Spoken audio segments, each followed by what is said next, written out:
নমস্কার বন্ধুগণ। আজ সত্যকথন বলবো ইউক্রেন দেশ নিয়ে।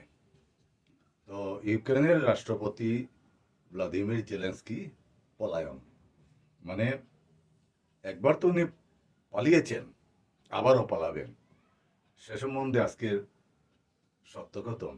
তো এর আগে আমি আপনাদেরকে একটা ছোট্ট ঘটনা বলি, সেটা গ্রাম বাংলার হোক কিংবা শহরের এলাকা বলুন। আপনারা দেখে থাকবেন যে ছোট ছোট পরিবার হোক কিংবা বড় পরিবার হোক, যে পরিবারের কর্তা যদি সৎ এবং নিয়ম শৃঙ্খলা পরায়ণ এবং দূরদর্শী হন, তাহলে সেই পরিবার সুখে শান্তিতে জীবনযাপন করতে পারে এবং লালন পালনও, সন্তানাদি লালন পালন সুন্দর রূপে হয়। আর সেইরূপভাবে একটি দেশের রাষ্ট্রপ্রধান হোক না প্রধানমন্ত্রী শাসিত, হোক না রাষ্ট্রপতি শাসিত, রাষ্ট্রপ্রধান যদি দূরদর্শী হন এবং রাষ্ট্রপ্রধান যদি সুশৃঙ্খল পরায়ণ হন, রাষ্ট্রপ্রধান যদি ব্যক্তিত্ববান হন, তাহলে সেই দেশের প্রজাকুল সুখে শান্তিতে থাকতে পারবে এবং উন্নতি হয়। কিন্তু সেই রাষ্ট্রপ্রধান যদি একজন কমেডিয়ান, বাড়, জোকার যদি রাষ্ট্রপ্রধান হন, তো সেই দেশের অবস্থা আর কি হবে? তো বলছিলাম কি, ইউক্রেন ইউক্রেন একটা দেশ, ইউরোপের একটি দেশ, অতি সুখী সমৃদ্ধ দেশ ছিল, একদা ছিল। বর্তমানে কিন্তু ইউক্রেন সুখী সমৃদ্ধ দেশ নয়, যুদ্ধে বিধ্বস্ত হয়ে একদম ভঙ্গুর অবস্থা প্রাপ্ত হয়েছে একজন ব্যক্তির জন্য, একজন রাষ্ট্রপ্রধানের জন্য।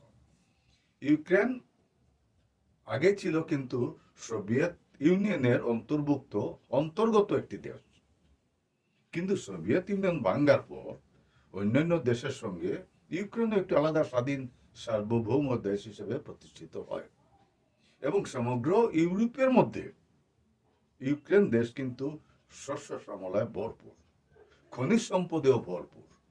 এবং বলা হয় যে ইউক্রেনের যে শস্য উৎপাদন হয় সেটা নাকি সমগ্র ইউরোপেও সেটা চালান করা হয়, মানে ইউরোপের খাদ্যশস্য এখান থেকেই হয়।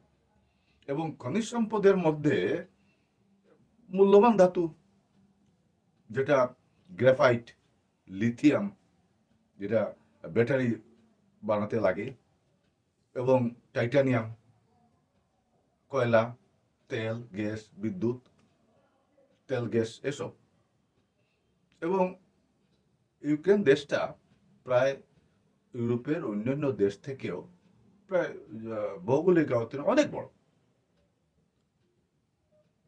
বড় দেশ। এবং আরো দেখুন, ইউক্রেনের যে আয়ের উৎস, রাশিয়ার তেল এবং গ্যাস ইউক্রেনের ভূখণ্ড দিয়ে বাল্টিক সাগর হয়ে পাইপলাইনের মাধ্যমে সমগ্র ইউরোপে চালান করা হতো তেল গ্যাস। এবং মূলত জার্মানিতে বেশি তেল গ্যাস। এবং তৎসঙ্গে লাভ হতো ইউক্রেনের প্রচুর পরিমাণে, রয়্যালটি পেত বৎসরের পর বৎসর। এবং রাশিয়ার সঙ্গে একটা মিত্রতার আবদ্ধ ছিল। কিন্তু রাজনীতির চাল, ওই বললাম না প্রথমেই যে দূরদর্শী নয় ইউক্রেনের প্রেসিডেন্ট জেলেনস্কি, একটা এক দূরদর্শী নয় এবং ব্যক্তিত্বহীন, যার জন্য সমগ্র দেশটাই আজ এটা ধ্বংসস্তূপে পরিণত হয়েছে। ওনার কি ইচ্ছা হলো যে নেটোতে অন্তর্ভুক্ত হবে। কি লাভ হবে নেটোতে অন্তর্ভুক্ত হলে? না, 32টা দেশ আছে, সঙ্গে আমেরিকাও আছে। ওদের সঙ্গে থাকলে অন্য দেশে কোনো আক্রমণ, অন্য দেশ কে? একমাত্র রাশিয়া। রাশিয়ার সঙ্গে তো ওনার মিত্রতা আছেই। রাশিয়ার সমস্যা হলো, যদি ইউক্রেন নেটোতে অন্তর্ভুক্ত হয় তাহলে কি হবে? নেটোর শূন্যসজ্জার সমরসজ্জা ইউক্রেনে তৈরি হবে। রাশিয়ার একটা আতঙ্ক থাকবে সবসময়।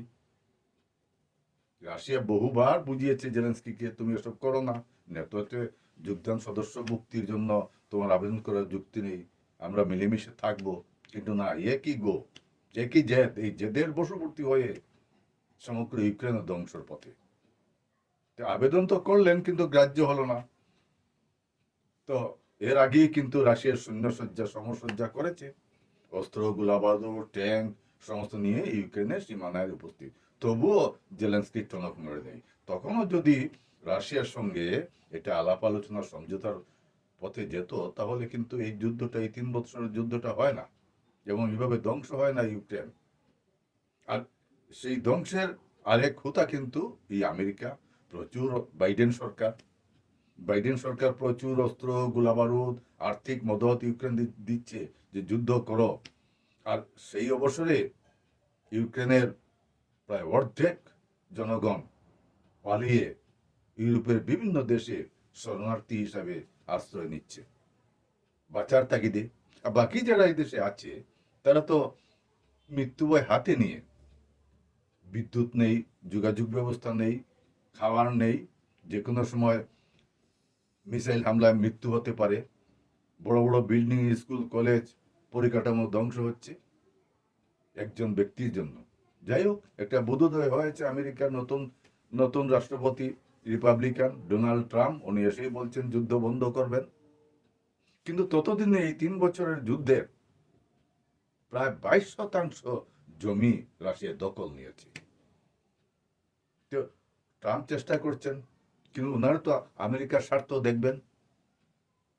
সেহেতু উনি বলছেন যে যেগুলা খনিজ পদার্থ আছে তার যেন 50% আমেরিকার দেওয়া হয়। সেই আলাপ আলোচনার জন্য জেলেনস্কি আমেরিকা গিয়েছেন। তো আমেরিকা যাওয়ার পরে যেটা আলাপ আলোচনা, আপনারা টেলিভিশনের দৌলতে আপনারা আলাপ আলোচনা দেখেছেন এবং শুনেছেন, কি বাকবিতণ্ডা, তর্ক বিতর্ক ওভাল হাউসে। কিন্তু আলাপ আলোচনা তো অর্ধেক সমাপ্ত হয়েছে। আলাপ আলোচনা এমন ভাবে বিদ্বেষ সৃষ্টি হয়েছে যে জেলেনস্কি পালিয়ে, ওই যে বললাম পালিয়ে, উনি ব্রিটেনে এসেছেন। আর ব্রিটেনও এমন একটি দেশ যে ওরা আবার জেলেনস্কি নিয়ে লাফালাফি করছে যে আবার যুদ্ধ করবে রাশিয়ার সঙ্গে। আমরা আছি, যার শক্তি নাই সে বলছে আমরা জেলেনস্কির সঙ্গে, ইউক্রেনের বাসীর সঙ্গে আছি। যাই হোক, দেশে এসে জেলেনস্কি বুঝতে পারলেন যে আমেরিকার সঙ্গে পাঙ্গা নিয়ে ওনার লাভ তো কিছু হবে না। তো উনি আবার চিঠি পাঠিয়েছেন, বলছেন যে $350 বিলিয়ন যে আমেরিকার পাওনা, সেটা তিনি খনিজ উত্তোলনের মাধ্যমে আমেরিকার কাছে হস্তান্তর করতে রাজি আছেন এবং যুদ্ধ বন্ধ করতে রাজি আছেন। এখন বন্ধুগণ দেখুন, যদি সন্ধি হয়, যুদ্ধবিরতি হয়, আর যদি খনিজ সম্পদ অর্ধেক চলে যায়, তাহলে ইউক্রেনে রইল ওটা আর কি? দেশবাসী ওনাকে ক্ষমা করবে? না, ক্ষমা করবে না। উনি এমন একটা অঘটনে রাষ্ট্রপতি হয়েছেন যে সমগ্র ইউক্রেনবাসীর একটা কলঙ্ক। আর যদি সন্ধি হয় তাহলে কি হবে? উনি আবার কিন্তু যেভাবে আমেরিকাতে ওভাল হাউস থেকে অর্ধেক মিটিং করে সমাপ্ত করে উনি ব্রিটেনে এসেছেন, আবার উনি ওনার স্ত্রী পুত্রকে জানমালের নিরাপত্তার জন্য শরণার্থী হয়ে ইউরোপের কোন এক বন্ধু দেশে আশ্রয় নিতে পারেন, না হলে ওনার জীবনও চলে যেতে পারে। কারণ এই ব্যক্তি একটা বাঘ এবং একটা জোকার, কমেডিয়ান, দেশের রাষ্ট্রপতি আছে, দেশটাকে ধ্বংস করেছে, এবং একটা অশনি সংকেত ইউক্রেনবাসীর জন্য। কি বিপদ ওদের সামনে উপস্থিত হতে যাচ্ছে। এবং সেই সূত্র ধরে আমাদের আঞ্চলিক বাংলায় একটা প্রবাদ আছে যে আমও গেল, ছালাও গেল। ধন্যবাদ বন্ধুগণ, আজকে এই পর্যন্তই।